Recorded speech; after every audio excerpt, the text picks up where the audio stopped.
it's good basic stuff, and it's natural. We're talking about natural biocomposites here.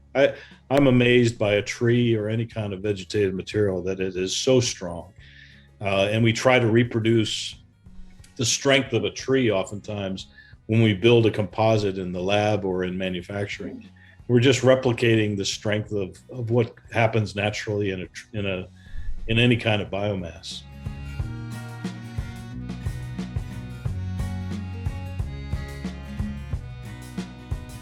Welcome to the iHemp Hour. My name is Dave Crabill. I'm with iHempMichigan. iHempMichigan's mission is to educate, inform, and promote the research, development, and cultivation of industrial hemp here in Michigan. iHempMichigan advocates for wellness in people and the planet through hemp, and it begins with the farmer. Please support our advocacy and join iHempMichigan. Mike Brennan, did you know this? That business members receive a listing in our business directory for only $100 a year, and it's searched by thousands of members. Isn't that awesome? What a value that is. I mean, how can anybody not do that? I mean, I don't know. They got to be crazy not to do that, right? So Mike, let's kick off with you. What's going on today? Well, actually, we picked up a story from MLive that focuses on the Blain side of the state. It talks about how the cities that were early to opt into adult use cannabis are now seeing the benefits of it in a number of ways. Muskegon in particular, I think there's 6 dispensaries open there. But what's happened is a lot of these cannabis folks go into existing buildings that may be not used or not very well used or dilapidated. And so the benefits are that not only do they come in and then provide all this tax, 16% of everything that is sold in a cannabis adult shop goes to some government entity, including the local entities. But the other benefit is there's being a big redevelopment boom that goes along with that. And, Muskegon has as many adult use provisioning centers open as Ann Arbor, which kind of surprises me a little bit, but what the heck, huh? So the other thing I wanted to mention, particularly now that the Critter Barn event is, postponed for a week, Blain, or what? Well, we're going to come up with a date. It's going to be in July, the 10th or 17th. Okay. The other thing then is over on my side of the state, over in Ann Arbor, actually it's in Detroit, is CannaCon, which is a huge Midwestern B2B cannabis event. And it's something like 250 booths are going to be there. A great show if you're thinking about getting into the cannabis world, or might even be some hemp crossover there, because I don't know what the list of sponsors and booths are. It starts at 10 o'clock Friday morning. You can still get tickets at a discount today. Jamie Cooper, our mutual friend, because of her connection there, if you use the code CC30, then you get a 30% discount on the tickets. So if you weren't planning on coming over to Detroit, and it runs for 2 days, Friday and Saturday, and you want to check it out, it's our first big cannabis event since before the pandemic, right? So I'll be there tomorrow. There's a whole, as we were talking before we started, there's a whole bunch of after parties afterwards. And it's a very friendly crowd. I always like the cannabis crowd. They're all laid back. So be a fun time in Detroit this weekend. Yes. So Mike, I'm going to put that in the chat. So the CannaCon, the coupon code CC30.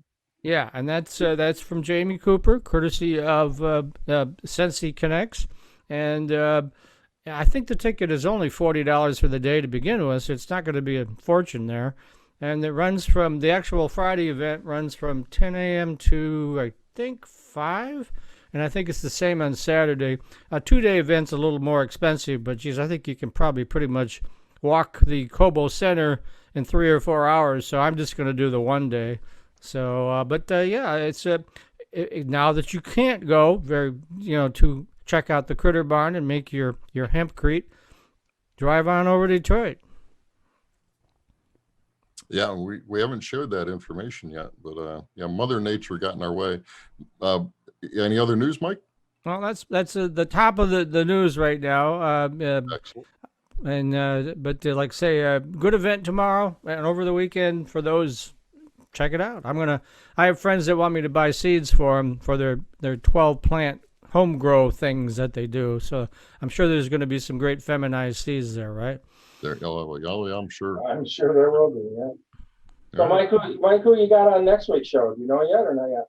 We're trying to get Calvin Johnson on. He has him and Sims, Rob Sims, have formed their own cannabis company, and I've been working with his PR folks and been working on them for about a month. And so after this show is over, I'll circle back around because I got to book next week's show. But we're hoping to get them on, and then they can talk about a couple of actually, if you look carefully, I mean, a lot of professional athletes back in that era were using cannabis. They were just really discreet about it, obviously. But these guys have, just kind of fessed up. And certainly in Michigan now, there's some talk that because California seems to burn down all their cannabis farms, and Oregon is overstocked with cannabis. They have a 3-year supply in Oregon. That Michigan may move up to be one of the very top cannabis producers in the country. And certainly it's been around a long time. We've had medical marijuana use since, 2008? And so there's a big established market here for it. And the latest, I should mention, the latest sales figures just came out from the MRA, Marijuana Regulatory Association. And it showed that so far in the first 4 months of the year, we've sold almost $700 million worth of adult use cannabis, and we're on track now to sell somewhere in the ballpark of $1.6 billion for the year, unless there's a steep drop-off. One of the things that is happening, though, are prices are coming down. More supply is hitting the market. A pound of cannabis now goes for about $3,400 legally. As we know, there's also a large market in the state for not legal. So I don't know what the prices are there. I haven't checked lately. But the legal market is doing really, really well. And then next year, they're predicting we could do $3 billion. So, I mean, it's taken off. And again, 16% of every sale, 16 cents on the dollar, goes to the state, goes to a local agency, goes to a city, goes to somebody. And so it's generating a lot of tax dollars. And right now, geez, with all these small communities that are really been hit hard by the pandemic, tax revenue is down. That's actually changing a lot of communities' minds because they're seeing the other communities getting the money, right? And I figured in the end, that's really what it would boil down to is it's the Benjamins, right? I mean, if they can make a lot of money off this, why not? So Makes the world go round. It do. All right. Well, thanks, Mike, for all that great news. Appreciate that. Appreciate you always stopping and helping us out with the show and doing this. So, as Mike had mentioned, we had planned for a hemp working event on Friday, Friday the 25th at the Crazy Horse Saloon. And for this right now, because of the weather and the location that we were going to have it, it won't be real conducive. It's nothing but a clay hill out there where the barn is. There's no ground cover or anything, and we're talking 90% rain tomorrow, and then 70% on Friday. So we just figured for safety, for making it a fun event and everything, we're just going to postpone it. Look for July the 10th or July 17th. We'll get that figured out after the show. We got a meeting about it. So still going to be a great event, a lot of fun. We need to make 300 bricks for the Critter Barn for their project that they're doing there. We're going to sell those bricks for $20 a piece. We're going to raise about $6,000 for the Critter Farm with just that little fun event. So, hey, I was going to mention to you, Blain, go ahead and buy me a brick, and then next time I see you, I'll reimburse you and get the brick. I'm sure I'll see you sometime over the summer, right? Well, I'm sure that we will. Only if you invite me to the party you're going to, Mike. Otherwise, no. I think the way it works, Blain, those bricks are going to be part of the structure, right? Correct. Yeah. Oh, is that it? So you don't actually take possession. Oh, okay. Well, still, you go ahead and buy one in the name of Michigan Marijuana Report, and I'll reimburse you for it. So. Okay. All right. We'll make sure you get properly credit for that, because there will be a plaque that we'll put up there on the wall with everybody's name that's helped to support that. It's actually going into a building called Ollie's building. It's going to be one of the buildings that they're going to have a house of animals. So it's going to be very cool. What they were going to do was put the wood on top to the windowsill level. And below that, they were going to put corrugated metal. Now we're going to use this brick wall or make the brick wall out of it. So very fun project. Very, very, very good for that, for sure. Dave, got that clip for me? So I bet everybody missed this week. I don't know how you could have, but on June 22nd was National Onion Day. So I'm going to just show you a little clip here, one of my favorite clips. No, that's not Blain eating that onion, by the way. So I just No, want to point that out. maybe me on a bad day, but Yeah, he didn't shave for a couple of days, and that happens. So and then I do look green every once in a while. But, yeah. Well, that's so yeah, that's the National hemp Onion effect. Day. The hemp eventually turns you green, right? So Yeah. And it's also usable as deodorant too. So yeah. Well, onion works for that. It'll give you a peculiar smell, but So yeah, National Onion Day. So you probably all missed that. So we'll have another thing that's going on this week at the end of the show. We'll talk about that. But a couple of things you really need to know about. One is that MDART put out an email this week regarding grower posting requirements. So remember, if you're growing, you got to be posting. So the idea here is you have to have a grower must post signage in a conspicuous location at each boundary line of each location where the industrial hemp is grown. The sign needs to be at least 8 by 10 inches. It has to be legible so you can read it. Text not smaller than 3/8 an inch. Arial font 36 point or larger will meet the requirement. Made of weather-resistant material.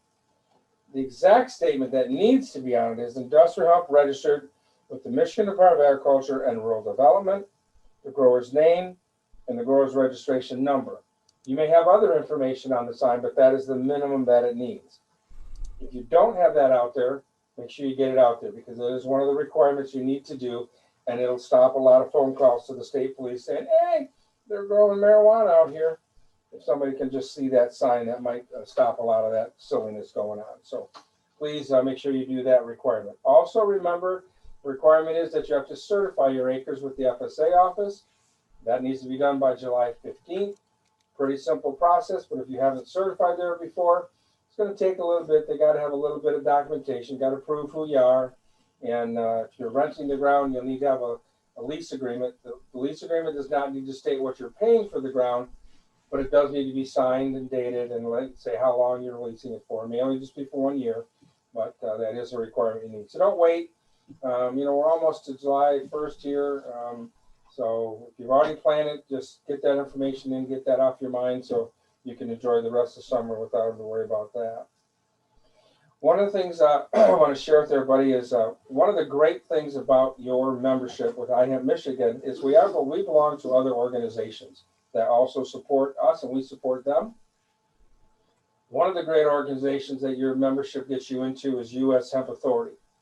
U.S. Hemp Authority right now, in my opinion, is a leading organization that's doing the most work to get this hemp regulated so we can have FDA rules and everybody can feel comfortable and the big players, so to speak, will come in and start doing stuff. So Becky and I were privileged to be able to go out there last week and attend their spring meeting that they had.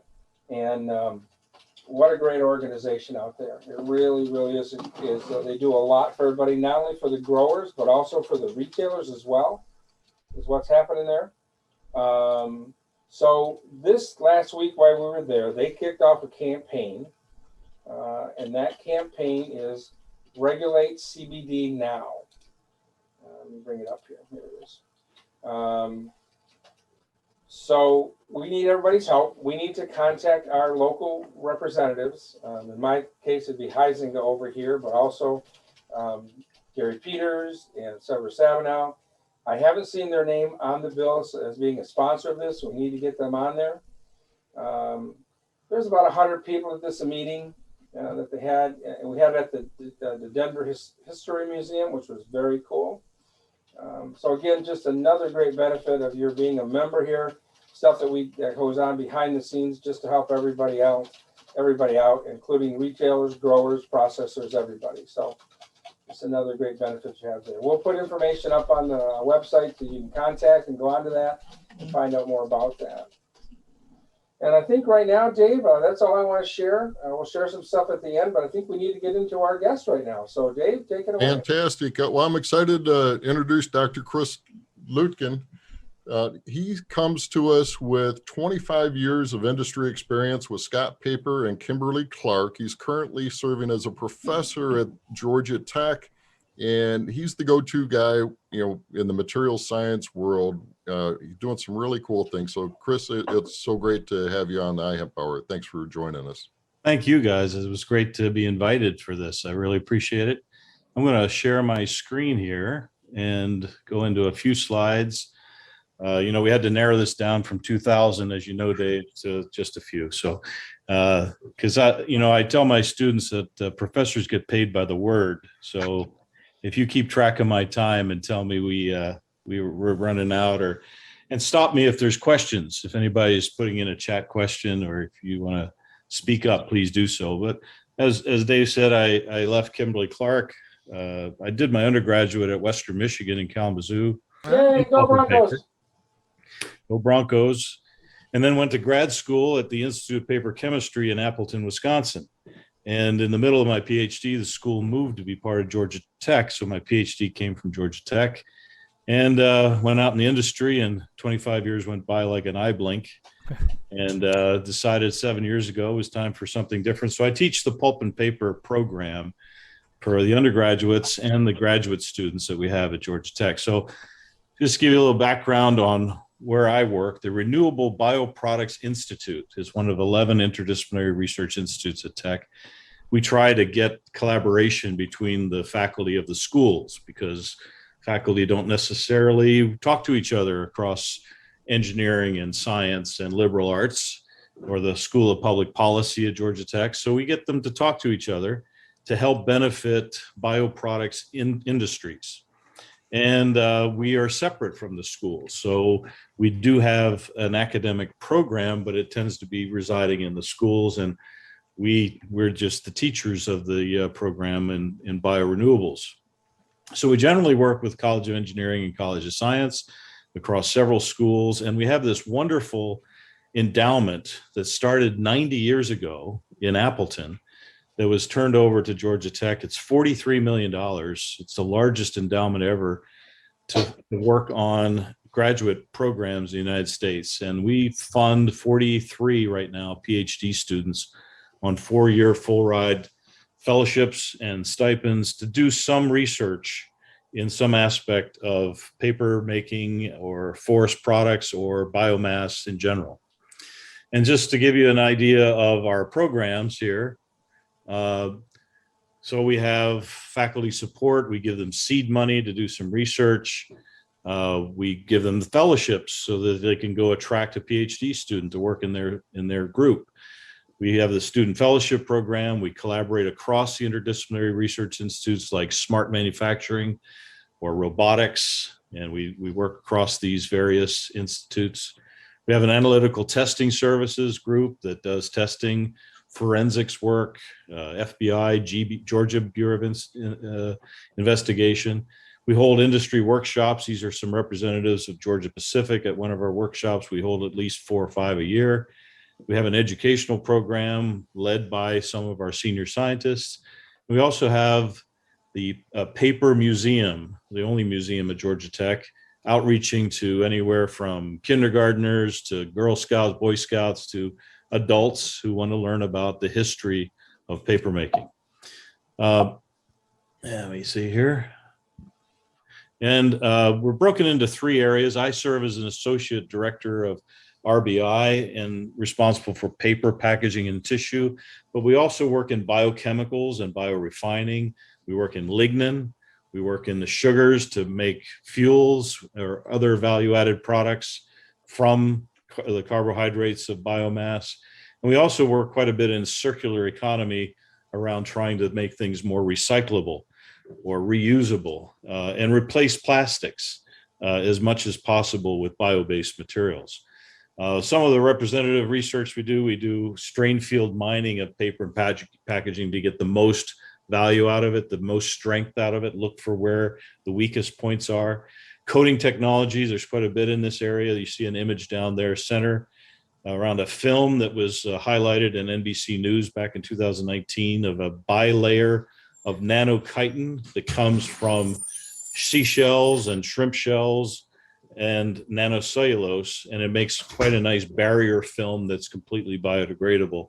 So you could potentially replace PET films in coffee cups or food packaging with something that was completely recyclable and bio-based. We valorize lignin from various biomasses. We have quite a bit of strength in separation processes because Georgia Tech has traditionally been a oil and gas strength for us.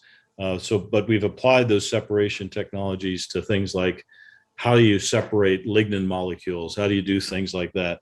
And bio-based flexible packaging, we mentioned a little bit, in additive manufacturing. These are some, in the lower right, some 3D printed models of nanocellulose, which has been experimented with quite a bit. We do things like make scaffolds that can be more readily adapted to the body part. So if you have a burn victim, needs a new ear or nose, the scaffold can be made from nanocellulose, grow human tissue on it, and it would be less likely to be rejected by the human body.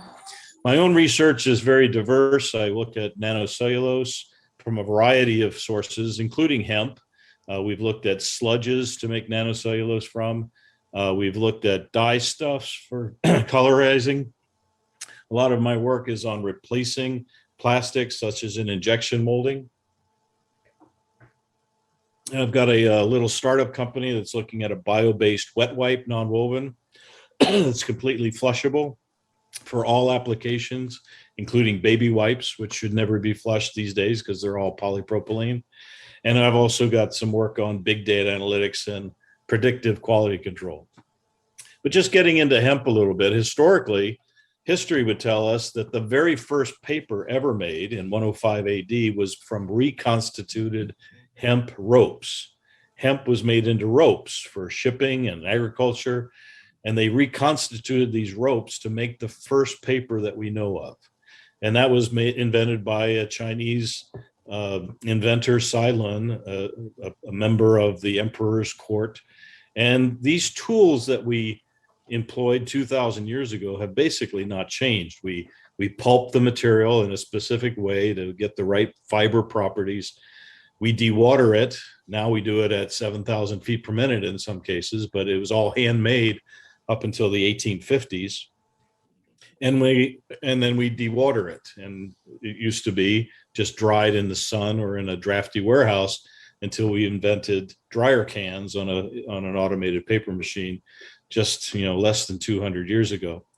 So this is the history, and we really are getting back to some of that history of biocomposites, bio-based materials that aren't necessarily from trees. And trees really didn't enter into paper making until the mid 1700s and into the 1800s, when this entomologist studying insects, Jacob Christian Schaefer, was studying how wasps were regurgitating digested wood into making a nest. And he realized that if we could break down wood, we could step away from things like rags that were being used to make paper up until that point, and reuse clothing and cotton. And instead we got into the use of wood, and with automation and mechanization, we were able to break down wood into mechanically defibered pulp. But now today, of course, we get a lot of things from a tree, or from any biomass for that matter: lumber, composite structures, fiber, for a variety of purposes, not just paper making, but also for bandages and packaging. And these days, if you're in packaging or consumer products, you're still continuing to grow in this industry. Whereas we've seen newsprint and many of the printing and writing applications of paper have been decaying at between 3 to 8% a year. But if you're into packaging like International Paper, Westrock, Georgia Pacific, Graphic Packaging, these people are continuing to grow. Everything is in a box these days, including what shows up at your front steps. And certainly we saw a demand of tissue and towel continuing to grow, not only in this country, but exponentially in some of the developing countries. But we can also use microcrystalline cellulose for a number of applications. It goes into a lot of our foods as a fiber digestive aid. Salad dressings often have an ingredient called cellulose gum. We've included it into cement as well. And cellulose derivatives get added to a lot of things. Cellulose acetate, if you've ever bought a screwdriver with a clear handle, that is typically made of cellulose acetate from very pure wood, very purified wood. Hydroxyethyl cellulose is added to a lot of things. Methyl cellulose is often used as a thickening aid, and carboxymethyl cellulose as well in shampoos, eye drops, etc. And we've also seen a lot of these things turn back to alternative fiber sources. Bagasse from the sugarcane. When I was at Kimberly-Clark, we launched bamboo, 20% addition level into towels. We've seen a lot of the corn husk or stover left over from ethanol extraction from corn is used, can be used for paper making. We've seen a lot of interest in wheat, particularly in the Pacific Northwest, wheat straw being used, and certainly hemp, rags, banana plants, cotton. These are all used in paper making to some degree. And we've seen a big renewal of non-woods. There's certainly a growth in tree-free paper making. We see it either as a primary crop, growing canaf and hemp as a primary crop, or the leftover, some CBD extraction, or agricultural residues like wheat straw and corn stover. And we've also seen residues from the biofuel operations like the corn. And the alternative here is to burning in the field. Many countries, particularly in South America, banned burning in the field of the biomass, like the bagasse straw left over from the sugarcane harvest is now banned for burning in the field in Brazil. And this certainly is an air pollution source. It also, if you let it decay, it's a source of vermin and insects for a lot of small communities that are growing things. We've been approached by a pineapple farmer in Colombia, South America, that wants to be able to use the leftovers from the pineapple plant. And the question often asked is, does this then require more fertilizer if you're not letting the biomass decay in the field? In some cases, yes, but in most cases, it's not necessary. And then the question is always around annual or biannual harvesting versus a crop of trees. And if you're a landowner of a tree forest, you have harvesting going on every day practically. Whereas if you're an annual crop or a biannual crop, you have to invest in storage, because a paper mill or a molded fiber application or wherever you're doing nonwovens, wherever you're applying the biomass wants to operate, of course, in most cases 24/7, 360 or 365 a year. But we've seen some new commercialization of non-woods. Flax has gone into industrial wipers, brawny industrial wipers from Georgia Pacific. Switchgrass has been experimented, elephant grass by Essity, into tissue and towel. Resolute, big newsprint producer, has experimented with canaf. Wheat straw and bamboo is what we did at Kimberly-Clark before I had left. We had a pilot plant making thermomechanically pulped wheat straw. And we see hemp bast being experimented with in paper packaging. Stop me if you have a question, guys. Yeah, actually, when you mentioned the trees that you continually harvest, the trees versus the annual crop that you have to have storage, that's an angle I hadn't, considered. So, because it's always been discussed that with the hemp crop, you have that, because you have that annual turnover and that yield of that fiber, that it's more efficient than the trees. Efficient from what perspective, though, Dave? I mean, as far as the yield per acre. Right. So depending on how you harvest trees, right? If you're a landowner with 1,000 acres, you might go in every year and harvest only 100 of those 1,000 acres, and then harvest the entirety over the 10-year span. But every day, a harvester could go in and start cutting down trees. And if you're a pulp operation, you're collecting logs from a variety of landowners. In the East Coast, it tends to be private landowners. On the Pacific Northwest, it tends to be federal lands. But from a yield per acre perspective, over a 10-year span, let's say you're harvesting southern pine, you could harvest a 6-year cycle of southern pine. If you ever drive through South Georgia, panhandle of Florida, you'll see trees in rows. They're a crop, and they'll harvest every day 6-year-old southern pine. and the yield per acre on trees is very good. And I actually have some slides on the yields compared to hemp. Okay. And so the annual yields of a per acre basis of a tree can be 1.5 to 2 times what a hemp harvest might be from a paper making perspective, because you do have some yield loss in wood because you're not really keeping the lignin, and you also have a yield loss in hemp because you might be only using the bast, for instance. Well, there you got the herd to deal with. So it depends, and so we can go through some numbers on yield. I didn't include it in today's deck, but I have some slides on yield per acre. It's interesting you bring up the Cannabis. I know that we have some being grown this year in Michigan. Mm-hmm. So it'll be interesting to see where that plays out in the whole thing. So yeah, I think so. And Cannabis is a very fast-growing hibiscus variety. There was a movement about 15 years ago. International Paper I referenced as formerly was into newsprint. They've divested of that now. But International Paper had talked with some cotton farmers in Texas about converting cotton over to Cannabis. Cannabis in Texas can grow 10, 12 feet high and can be harvested once a year. It also has a core herd and a bast fiber as well, just like hemp. And when newsprint started to certainly decay and go down as a market segment, those cotton farmers have continued to grow Cannabis in Texas.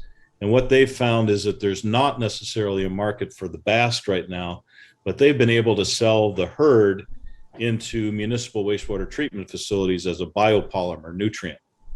And so they've actually continued the growing of Cannabis because there's a market for that herd. So they add it as a nutrient to the aeration basins. It helps the flocculation of solids and removes TSS, BOD from municipal wastewater treatment facilities. So it's a nice use for the herd. But worldwide, alternative fibers is still less than 10% of the total fiber demand for paper making, and 85% of that is in China. So what about the hemp pulp today? And there's every reason, in my estimation, to believe this is going to be a very usable, sustainable, and beneficial fiber for many applications in paper making. As many dicotyledons, it's very similar to Cannabis, sisal, flax, jute, ramie, and cotton that have often over the centuries been used for paper making. Traditionally, hemp was used for cigarette papers and Bible papers. Currency, crane paper by the Constitution is still the manufacturer of all of our currency in the US and other countries as well, up in Massachusetts. And it's also been used in insulating and condenser tissue papers. I was able to tour a mill in Brevard, North Carolina, back when I was interviewing for a job, and they had 12 paper machines, 8 of which were running cigarette papers, tipping and the white, as well as 4 machines were running Bible paper. And they were making it out of flax. They formerly had been making it out of hemp over the decades until it became illegal to do that. But they were making some really fine papers in spherical digesters. And they were bringing in the flax from Colorado for all the cigarette papers and Bible papers they were making. The morphology, I think many people on the call probably know, is very diverse between the core and the bast. The composite of the two combined is very similar in chemical composition to hardwood, maples, and oaks.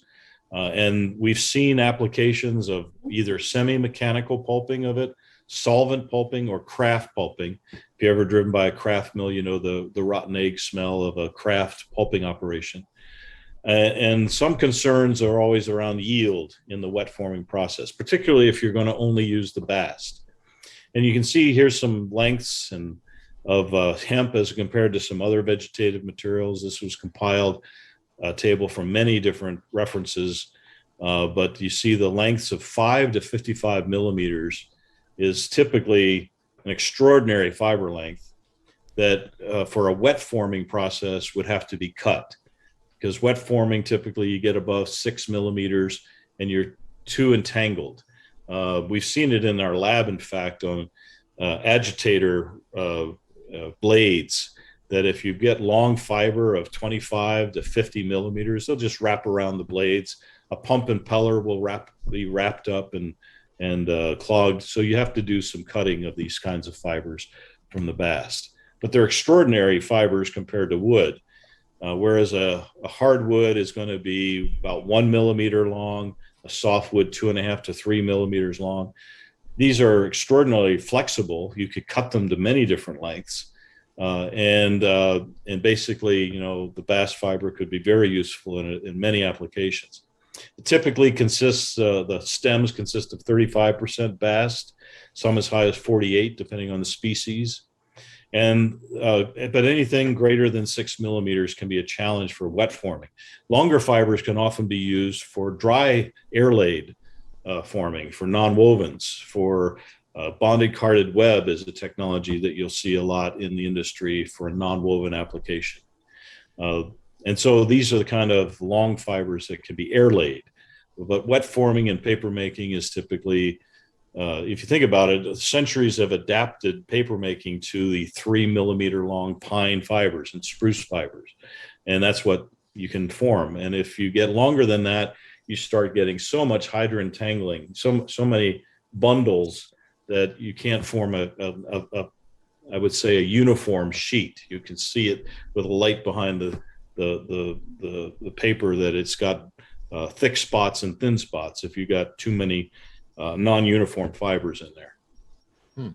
And here you see some of the samples we have in our lab in our museum. These are actually museum samples of Manila hemp tow, the raw hemp, including the hurd, and some domestic hemp, or some of our fiber library. What is hemp tow?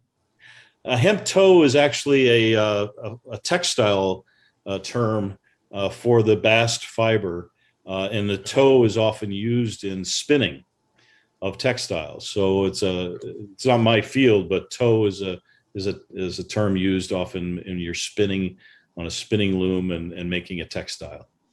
That's bast fiber in there. Yep. And we've been experimenting with this in our own lab. We've got a nice project this summer. It's employing 6 of my undergraduates on hemp as an application into liner board for packaging. Liner is the outside of corrugated medium, right? So the corrugate and the liner is the two sides.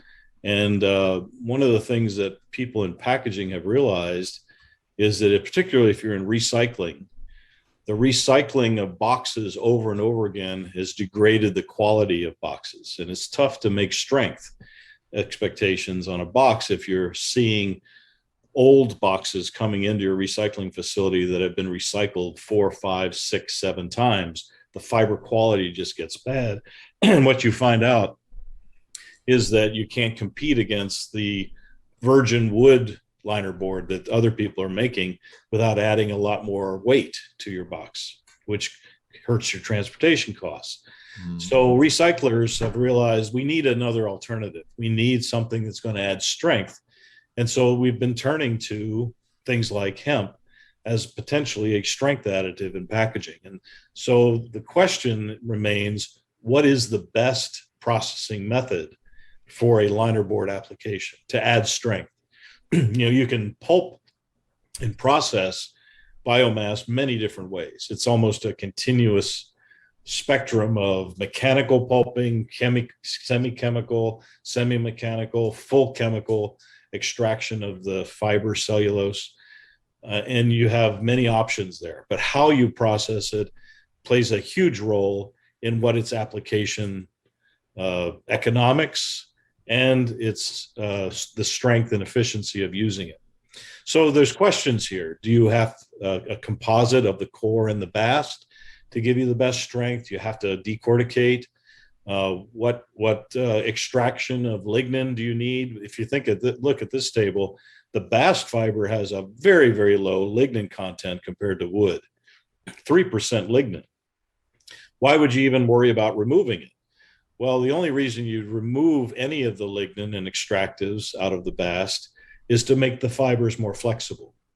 And flexible fibers create more bonding opportunities with other fibers. They can flex over other fibers, and that surface area of fiber to fiber contact is what gives you strength. So that's one of the reasons why you wouldn't just cut bast fiber and sell it to a paper maker. You need to soften those fibers a little bit. You need to process them to the point where a paper maker would be interested in. So looking at physical properties, the hand sheets from the hurd alone has very low tear resistance, very low freeness and drainage issues. So if you're just adding hurd to a paper making process, you'd have to slow down the paper machine. The paper makers don't want to do that.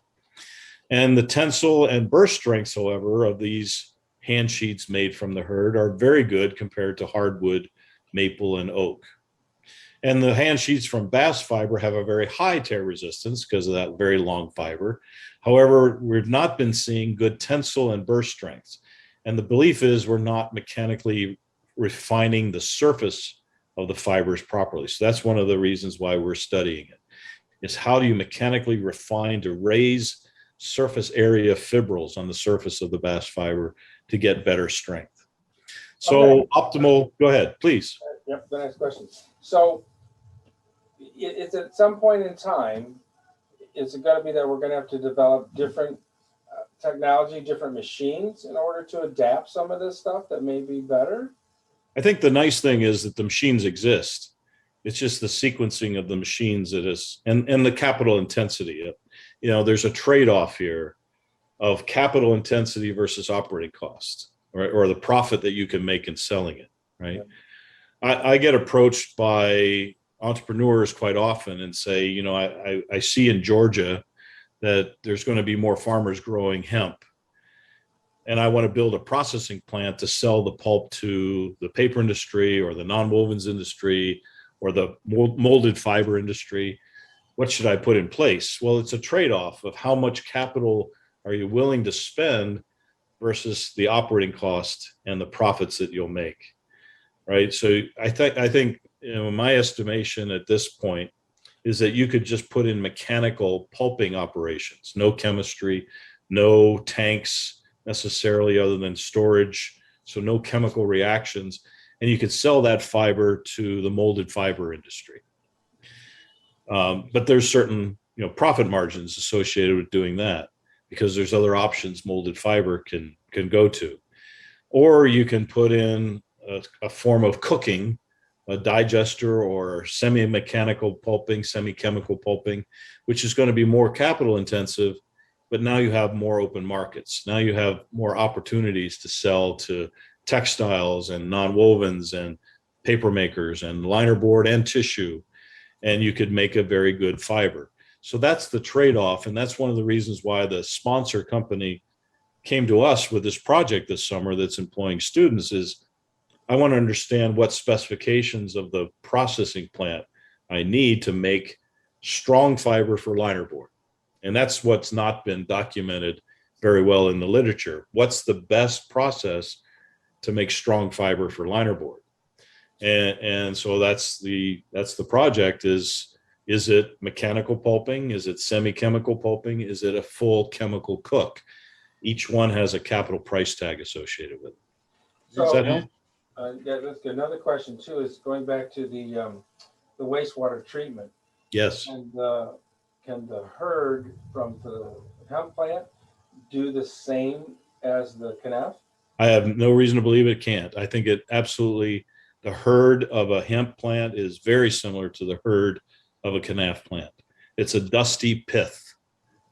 P-I-T-H, pith. I didn't lisp. Yep. I'm able to do the decortication process for the CBD plants right now. Yeah. And trying to find out what to do with that fiber. I know what to do with the hurd, right? We're using it for bedding and plastics and all that kind of stuff, but I'm not quite sure what to do with the fiber of that, right? The bast fiber, that's what I'd really love to be able to tell you exactly how to process it for the paper industry. And I think after decorticating, what we've done in the lab is we've had to cut the fibers because the bast fiber is just too long for wet forming.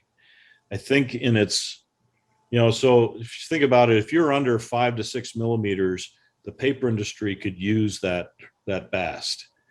But what we found is in mechanically decorticating and breaking down the stem, you're left with a very broad bell-shaped curve of fiber lengths.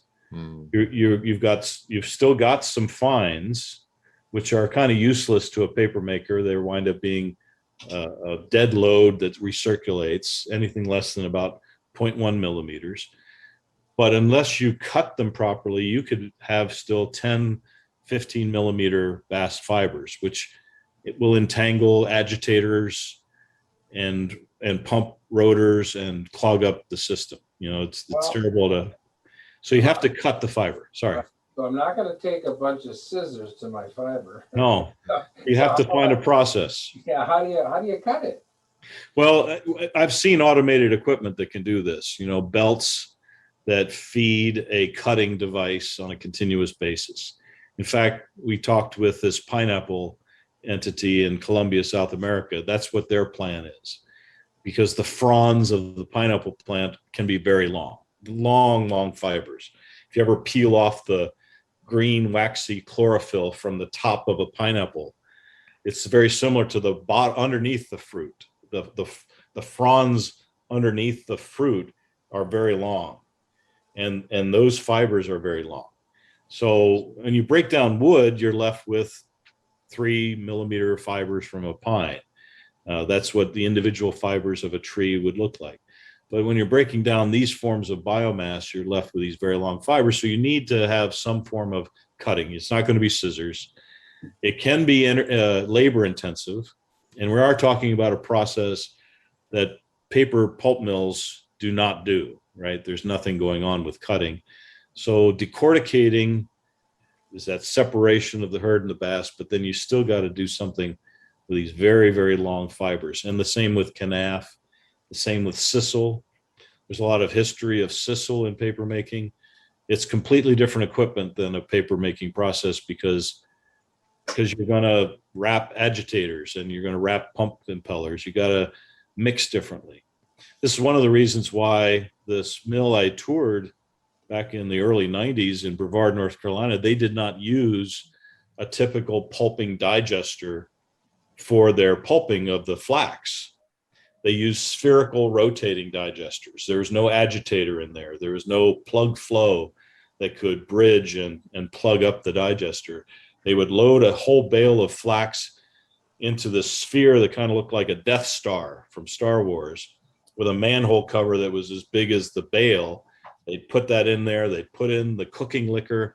They'd close it up, and there would be 12 of these spherical digesters rotating on a common stem, just circulating the liquor inside the bale of flax. And that was because non-woods, like that material, needed to be treated differently than wood. So those are the questions I think that still remain for me. You can't necessarily just take an idle pulping operation with a plug flow digester and convert it over. In fact, when I was with KC, we approached some of the big pulp producers who had idle digesters and said, let's just run it with bamboo. And they refused to a T. Westrock, International Paper, they all said, no, we're not going to do that because that digester was designed for wood. And we're worried about the silica content of non-woods. It's higher ash content, mineral content than wood. We're worried about it bridging and plugging. And then how do you get that stuff out of a pressure vessel like a digester? So we're not going to do that for you. It takes specialized equipment to do that. I hope that helps. So there are automated cutting equipment.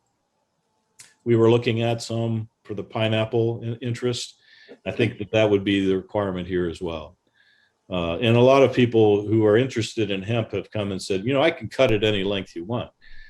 Well, just cutting it though isn't the final step. You still have to figure out how to process it, soften up the fibers a little bit afterwards. So it's a question of where on that capital intensity spectrum do we want to fall if we're going to sell to the paper industry. So thermomechanical pulping, chemi-thermomechanical pulping with mixers, kneaders, this seems to be adequate. afterwards, and you need to create some softening to generate fibrils on the surface to create this surface area for strength. And some mild solvent pulping is also a strong possibility, not the full craft rotten egg smell that you get when you drive by a pulp mill, but maybe some mild softening with some solvent, sodium bisulfite, those kind of pulping operations that would not have the big methyl mercaptan output. And yes, go ahead. Is the process the same for paper as it is for cardboard? Oh yes, paper board is made on the same type of paper machine as paper is. Okay. Yep, it's wet forming a head box that is metering out the very low percent solid slurry of fiber onto a wire. The continuous wire is using gravity and vacuum to dewater. Then you mechanically press out water, and then you evaporatively dry. So a tissue machine, a printing and writing paper machine, a liner board and medium machine, a carton paper machine, very similar. There's some older technologies, newer technologies, speed, anywhere from, I worked on a paper machine that ran 500 feet per minute in Pennsylvania back in a summer job to 7,000 feet per minute. But they're basically, and that's why I say paper making really hasn't changed in 2,000 years. You dewater, you mechanically press, you evaporatively dry. You know, until 1850s, it was with sunlight and heat in a hot warehouse. And then we had continuous drying on a paper machine, and paper machines have gone from 100 feet per minute 150 years ago to 7,000 feet per minute today. But it's basically the same technology.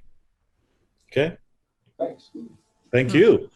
So separation, typically with decorticating, the canaf inner core has been used for oil absorbance, seeding mats, chicken litter, potting media. The decorticating equipment is very robust and capable. It is somewhat manually intensive. And then the bast fiber typically gets baled for transport to a pulping operation. And pulping yields have typically been reported to be 35 to 50% on the core.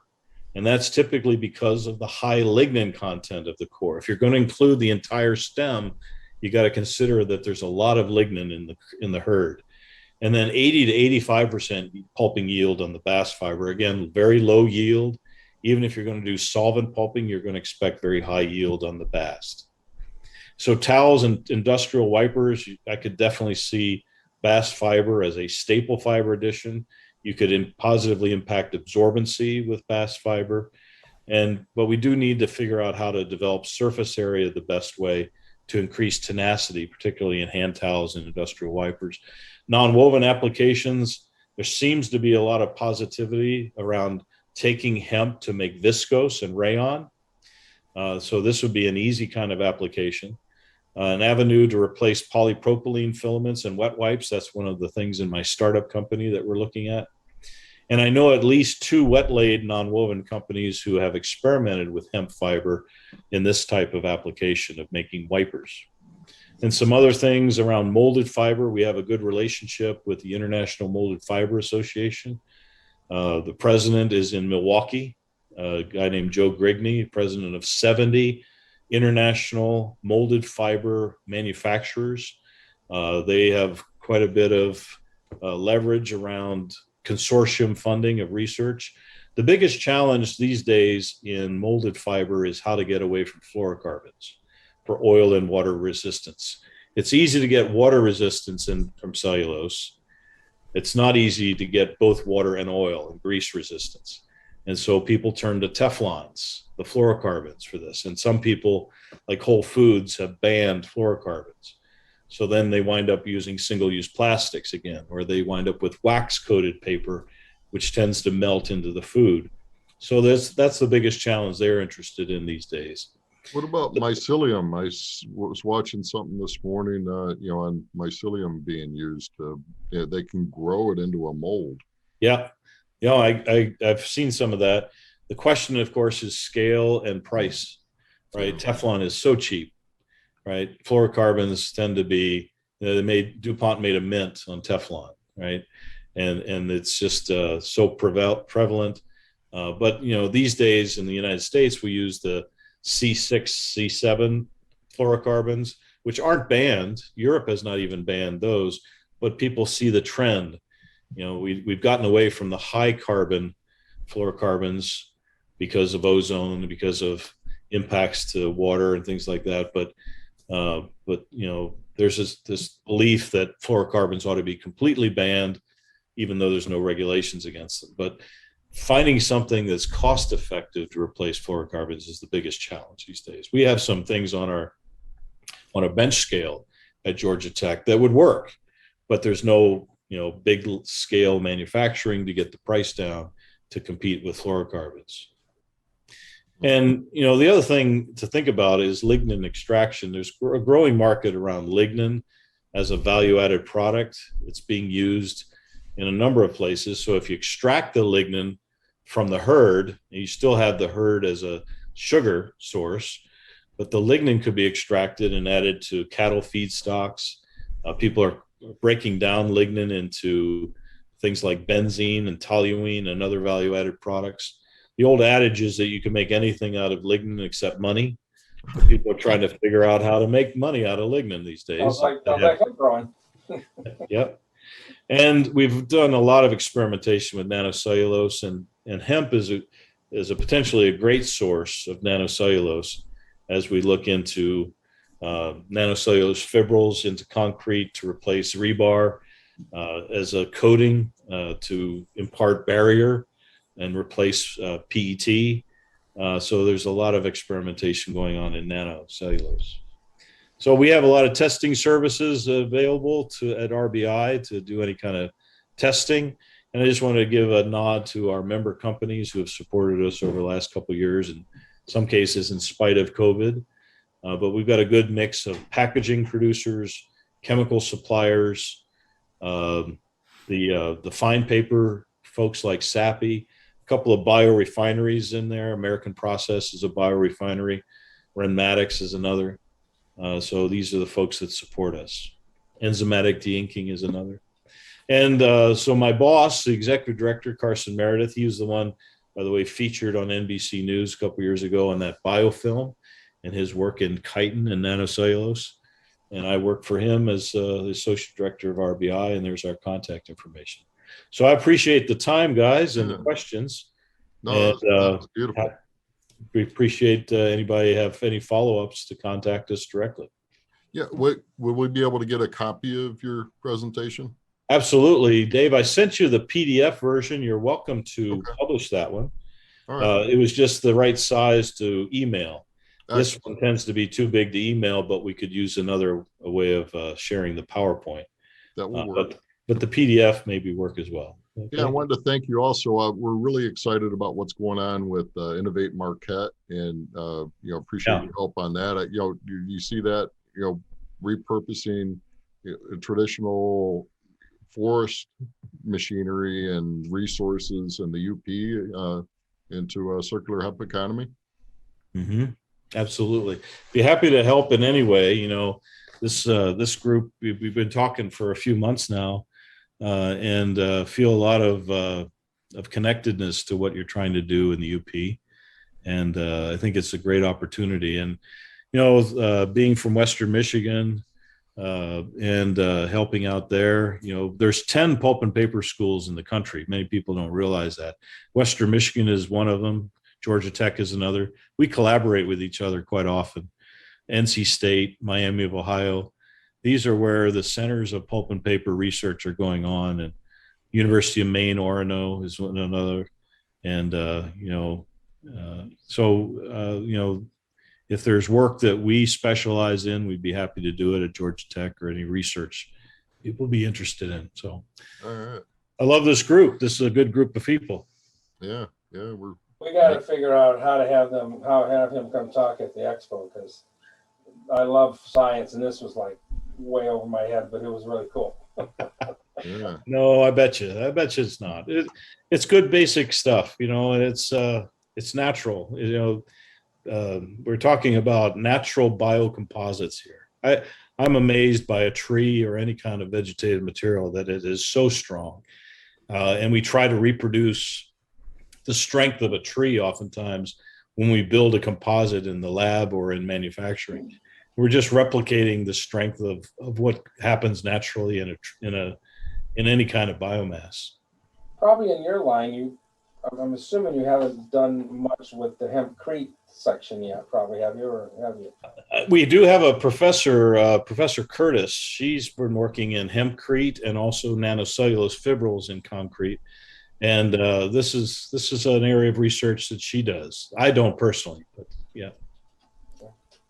Yeah, I can see inviting you or somebody back on the show, certainly for other talks, because this is really good. Absolutely. I don't know if you've seen this in your areas, but I was just up in Montreal a couple of years ago, and they're having to replace all the bridges of concrete in Montreal because the rebar has swelled and shrunk and swelled and shrunk and is cracking through. And so the bridges in Montreal were being condemned when I was up there, and they're having to redo it. And in cold climates, when you have that swelling and shrinkage, this is the way of getting rid of rebar and really simplifying manufacturing. If you think about how buildings are having to be built with the rebar network to make a composite that's strong enough to hold up, right? It's a composite of rebar and Portland sand and components like that. If you can do away with the rebar, think of the number of days you save in construction and the cost. And I think hempcrete is a great way of doing that. My familiarity has mostly been with nanocellulose fibrils in concrete and completely doing away with rebar. But there's no reason why you can't make nanocellulose fibrils from hemp too. Cool. All right, we're pushing the clock here, gentlemen, just a little bit, and I think it's time for our recipe. Well, it is, Dave. I've got to feel things. Now, Dave, I have brought the mic closer to me. Yeah, if you could bring it like real close to you. I'm real close. You can't. It'll make a big difference, but all right. Well, we'll experiment. We can do that on the next show. So go ahead. My gain or whatever. We'll get you fixed right up there. We'll get you fixed for the next one. We're getting smarter every day, aren't we? We are trying to. And thank you again for coming on the show today. This was amazing. There's so much information yet that we got to all learn on it. So before we get into the recipe, Dave, have you got another little clip for me that you can play? This last week was was pollinator week for those that don't know that. So this week is pollinator week, and so Field Watch, who people can certify with to let them know they have hemp or any kind of sensitive crop out there. This is Field Watch celebrates the important role hemp bees and other pollinators play in agriculture. Field Watch is doing its share to help raise diverse vegetation, honeybees throughout the country. Continuous improvement to our technology, advancing our bee check registry and beeware, powered by Field Watch platform for bee people across the United States. If it wasn't for the bees, folks, we wouldn't be eating a lot of stuff. So a while ago, and I still think we have it, there's a lot of bee colony collapse and other things that are happening. And so anyway, this is pollinator week, and so let's thank our bees this week. So with that. A couple other things. Again, if you want to get into the cannabinoid testing situation, that is ending here real soon to sign up for that. And you get a reduction in your cost of your testing. The Midwest Hemp database. Thank you. I knew there was a name for that, and I just had a senior moment there. Thank you very much for that one. You're welcome. So that's happening. Also, right now, a lot of the FSA offices are looking for people to help serve on their committees, and they do have people that do have committee members that serve the historically underrepresented groups also on their committee. They need to have those. So if you've ever had any desire to help out the USDA and the Farm Service Agency, this is the time now that you can submit your name for the upcoming elections for that. So just contact your local office, or if you got any questions, contact me and I'll get you in touch with them on that. Show Me State has a bunch of great stuff going on. They had the soft opening of their museum was actually happening today.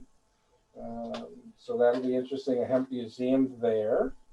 I attended yesterday the Navigating Regulations in the Hemp Industry. That's again by U.S. Hemp Roundtable. For those that are small business or minority groups, great resource there to be able to get some good information to get into the hemp industry if you're looking to do those kind of things. And I think, Dave, unless there's anything else I can think of on our agenda, I think we're ready for the recipe. Now, next week, this news story just came out this week. So next week we'll have the recipe for it. But hemp milk is getting to be a big player for a lot of people, especially those that are lactose intolerant. And hemp milk will fill that role for them. So, very early on, I did a recipe on hemp milk. And so that will be our next week recipe. But for this week, we have something in a run for the money for Dave's chocolate protein balls that he makes. This is chocolate covered hemp seed protein bars. And this is. Let me bring up my. Settle down, Brennan. You're not 12. Remember, the important thing with Dave's is the dosage. That's always the important thing to remember with Dave's specialty. They're really good. I got to say that much they are. But this one, they have some specific things that they talk about here. Medjool dates is one thing you need 8 of those pitted and roughly chopped. The medjool dates, let's see, what was the specialty on them, Becky? They were, it's the way they're handled and processed. They're more caramely and sweeter. They're more caramely and sweeter is what they are. You need, they have 5 dried Turkish apricots, but apricots, you need those. Half a cup of tahini, a 1/4 cup of almond butter, 1/4 cup of peanut butter, half a cup of hemp seeds, 2 tablespoons chai seeds or ground flax seeds, 2 tablespoons coconut oil, 1 tablespoon maple syrup, 1 tablespoon pure vanilla extract, a 1/4 teaspoon sea salt, and a half a cup of unsalted macadamia nuts or cashews chopped. This makes 16 to 20 bars. And sounds like a great protein snack to have when you've got that munchie for something chocolate, but you want something good. So that's the recipe for this week, guys. All right. That looks awesome. Looks pretty simple. You don't have to even turn on the oven, which is great for the summer, right? Absolutely. Yeah. Absolutely. When summer comes back. Whenever that is, yeah.